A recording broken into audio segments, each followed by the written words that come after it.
La pregunta es muy importante porque hay que contextualizarla en el sentido de que el 11 de septiembre de 1973 se interrumpió un proceso que había tenido una larga historia de gestación durante el siglo XX. Hubo un gran movimiento social que tuvo una serie de participantes, el movimiento sindical, los campesinos, los empleados públicos, y eso se reflejó en la constitución de una alianza política que se consolidó a principios del año 70, que se llamó la Unidad Popular. Y el candidato presidencial de la Unidad Popular, que triunfó en las elecciones presidenciales del 4 de septiembre de 1970, fue Salvador Allende. Entonces el proceso, digamos, que culminó en la elección del presidente Allende, tenía, digamos, como propósito modificar una serie de cuestiones de la sociedad chilena, de la economía chilena, de la política chilena. Entonces eso hizo que se enfrentara la Unidad Popular, el presidente Allende y los movimientos sociales a una oposición muy fuerte que se inició cuando se empezaron a poner en práctica las medidas del programa de la Unidad Popular, como era, por ejemplo, la nacionalización del cobre, la profundización de la reforma agraria y el cambio de la propiedad de ciertas empresas del sector privado al sector estatal de la economía. Entonces eso creó mucho, digamos, tensiones políticas que se fueron radicalizando en los meses de octubre de 1972 hasta septiembre del año 73. Si ustedes analizan la secuencia de, digamos, de tensiones, de conflictos que hubieron en ese periodo de unos 8, digamos, meses, fue extremadamente agudo. La oposición política de la derecha chilena se enfrentó no solo en el Congreso, sino que también, por ejemplo, con huelgas de los camioneros, interrupción del tráfico de transporte público, el abastecimiento de los mercados, de los supermercados, de las tiendas. Hubo un desabastecimiento muy fuerte. Entonces, el golpe de Estado del 73 fue la culminación de esa estrategia de, digamos, de ir socavando la legitimidad del proyecto del presidente Allende. Hay que decir una última cosa, que lo que de cierta manera precipitó el golpe fue que en marzo del año 73 hubieron elecciones legislativas y, contrariamente a lo que todo el mundo esperaba de que iba a haber un deterioro de la posición del gobierno de Allende en las elecciones de marzo del 73, pasó lo contrario. El gobierno recibió más apoyo electoral del que había tenido incluso en septiembre del 70. Entonces ese es un poco el antesala del golpe que ocurre el día martes 11 de septiembre del año 73, en una mañana muy trágica para Chile, porque los militares empezaron a ocupar distintas partes del territorio nacional y de la ciudad de Santiago, y así entonces se generó la situación que dio lugar al golpe de Estado.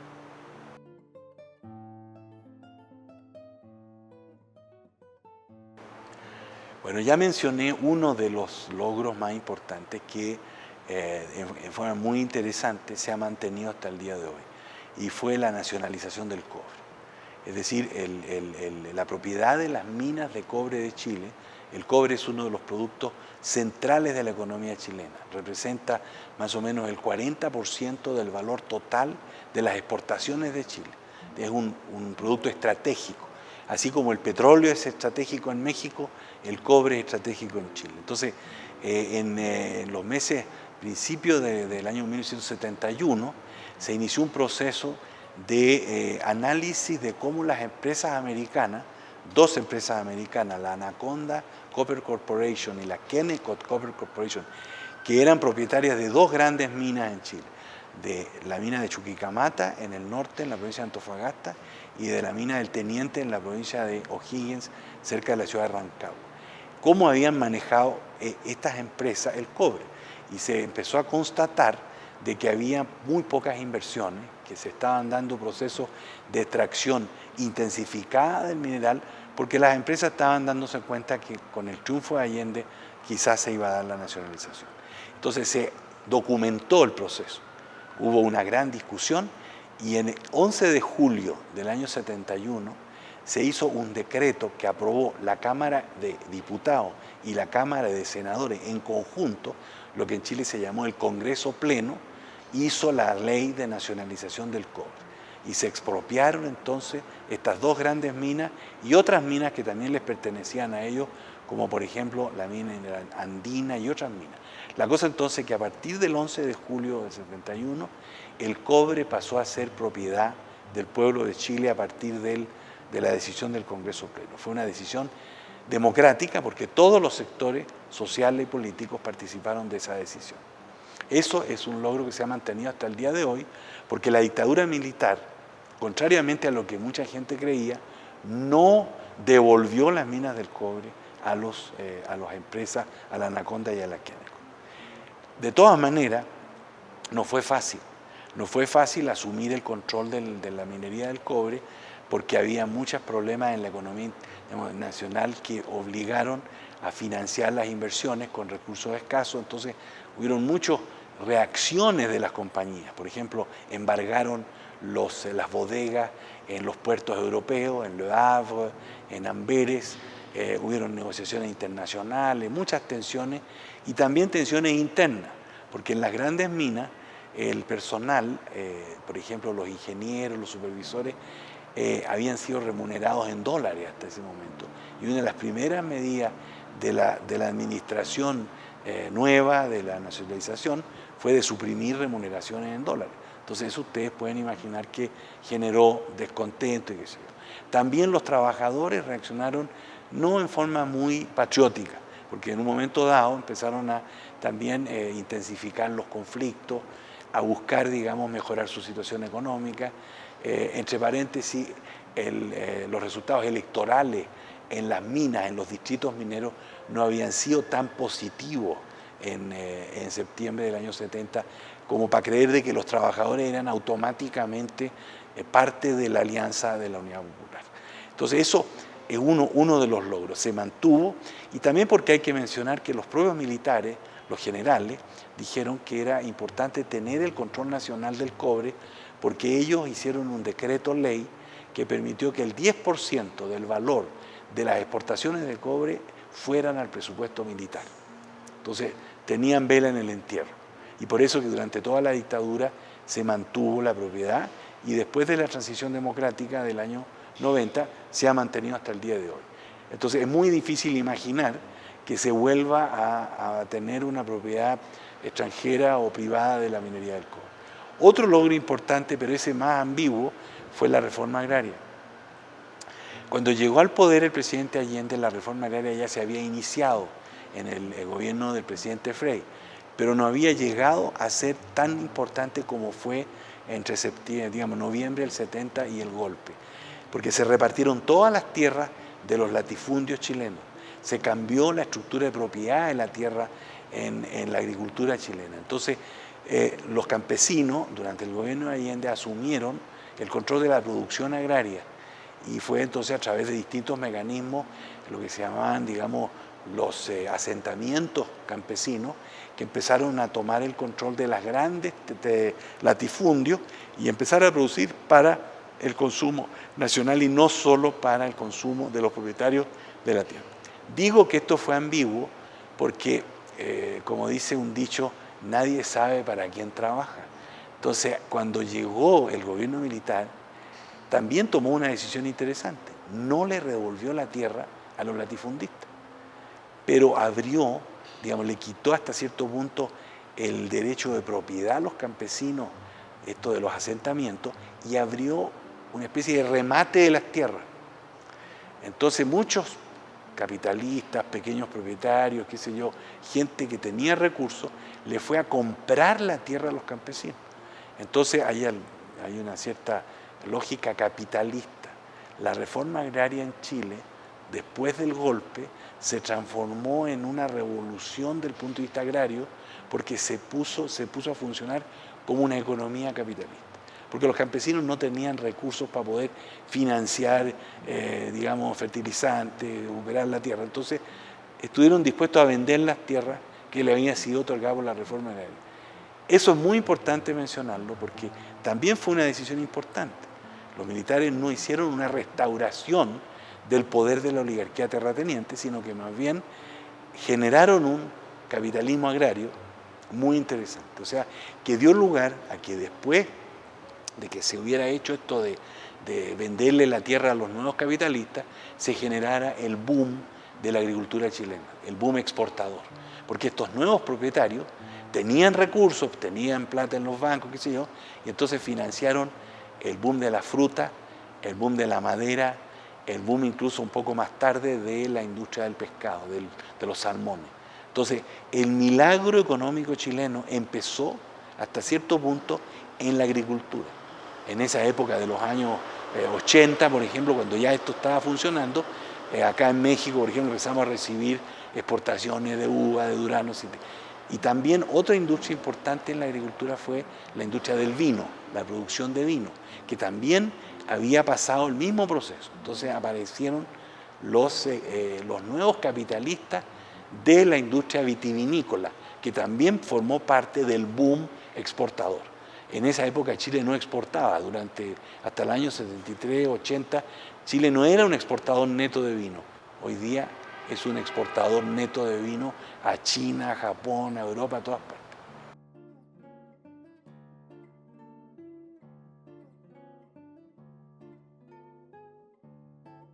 Bueno, a partir de lo que yo les contaba antes de las grandes transformaciones que hubieron durante el gobierno del presidente Allende, incluyendo la nacionalización del cobre y la reforma agraria, y dejo muchos otros aspectos que no me voy a mencionar sobre el acceso, por ejemplo, a la seguridad social, la política hacia los niños. Por ejemplo, el presidente Allende había puesto una política de que todos los niños de Chile tenían que tener medio litro de leche al día, cosas por el estilo. Bueno, más allá de eso, todos sabemos que hubo un proceso de regreso a la democracia que se inició por ahí del año 1986-87, culminó en un plebiscito que tuvo lugar el 5 de octubre del 88, en donde triunfó, digamos, la alternativa de que había que ir hacia la democracia, ¿no? Había que terminar con la dictadura y había que convocar a elecciones. Entonces hubieron elecciones presidenciales en diciembre del 89 en las que triunfó el candidato de lo que se llamó la Concertación de Partidos por la Democracia, que asumió el poder el 11 de marzo del año 90. Esa alianza política duró en el poder hasta el año 2010, 20 años. Entonces, en ese periodo tampoco ocurrió lo que muchos creían que iba a ocurrir, es decir, que se iba a restaurar lo que existía antes del golpe de Estado. Entonces, lo que es importante subrayar es que los gobiernos, porque hubieron 4 gobiernos, el gobierno del presidente Aylwin de 90 a 94, el gobierno del presidente Frey de 94 a 2000, el gobierno del presidente Ricardo Lagos del 2000 al 2006 y el gobierno de la presidenta Michelle Bachelet de 2006 al 2010. Entonces, 4 presidentes, 20 años. Entonces, digo contrariamente porque muchas de las políticas que la dictadura militar había implantado se siguieron aplicando en ese periodo.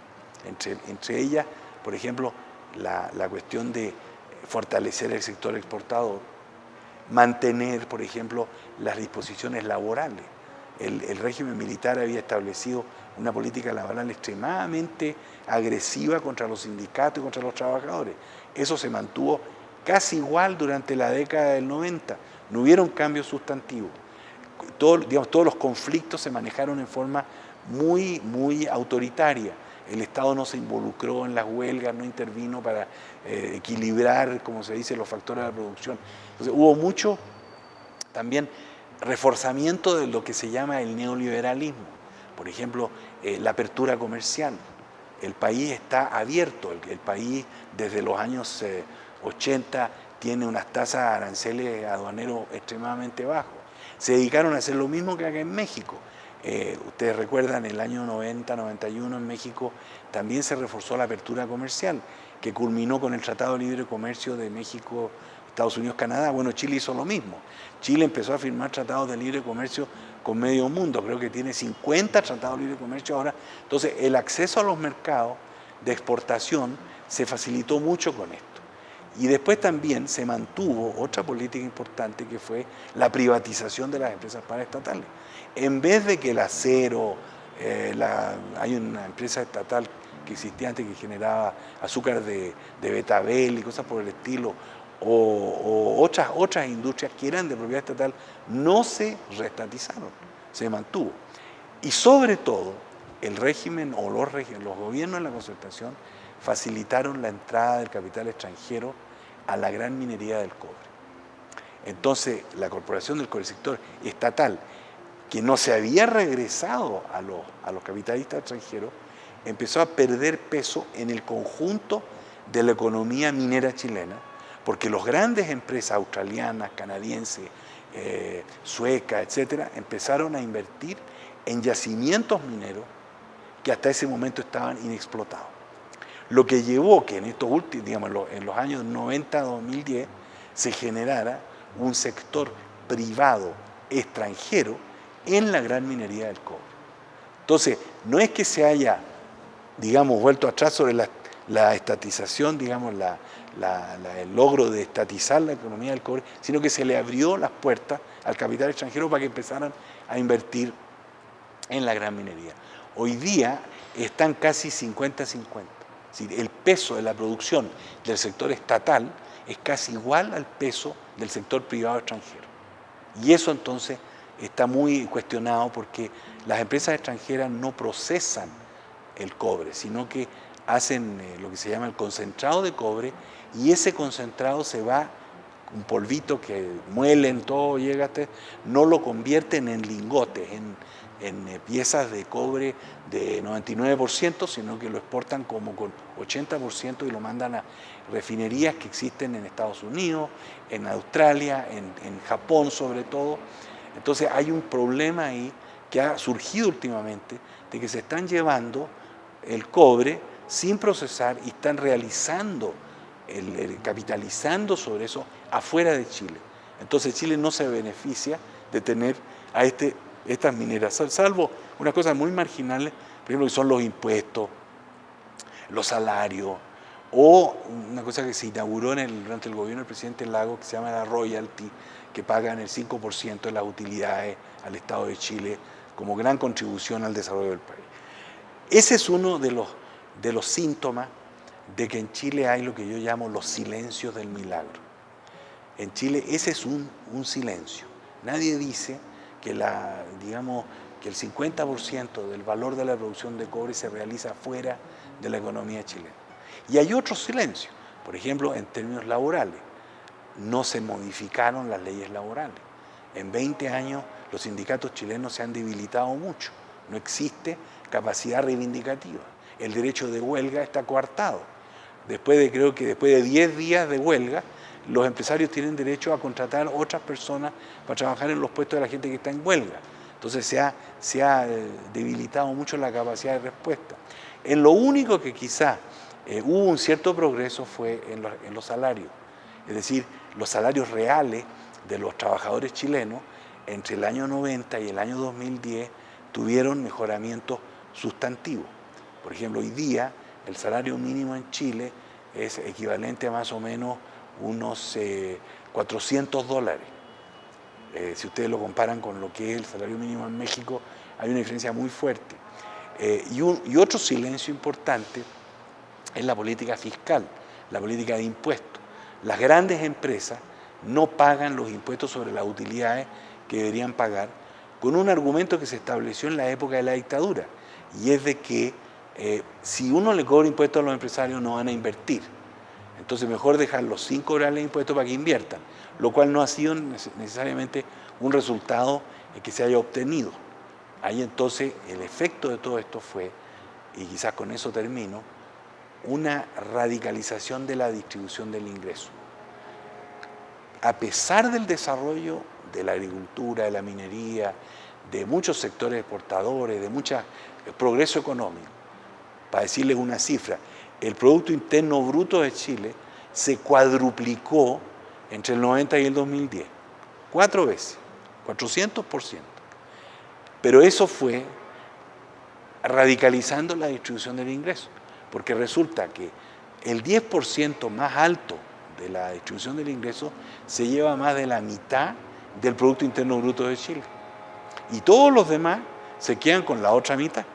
Entonces, Chile tiene una población de 17 millones de habitantes, entonces el 10% es 1.700.000 personas. 1.700.000 personas se llevan el 50% del Producto Interno Bruto de Chile.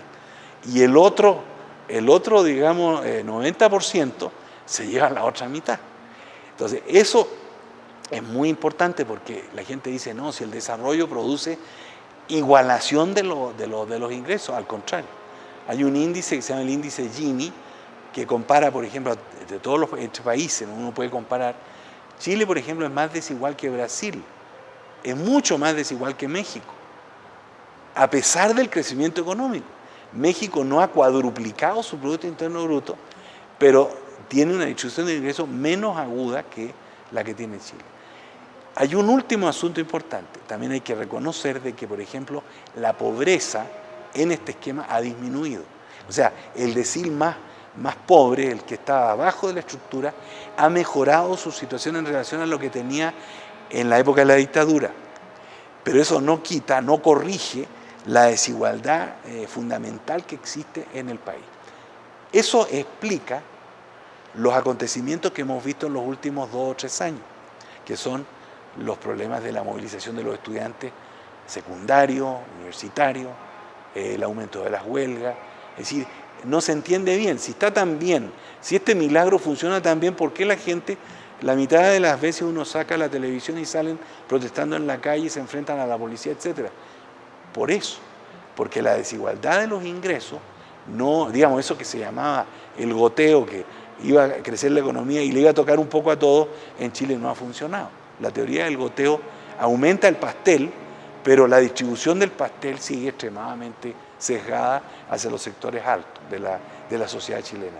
Entonces, esas son cuestiones muy importantes. Disminuye la pobreza, sí, pero ¿relativamente a qué? Entonces, una persona hoy día puede ganar $400 de salario mínimo, pero desde el punto de vista de lo que ganan los que están arriba, que ganan 40 veces los $400, que ganan, qué sé yo, $10.000 mensuales. Pues ustedes tienen ahí la ecuación media rara, ¿no?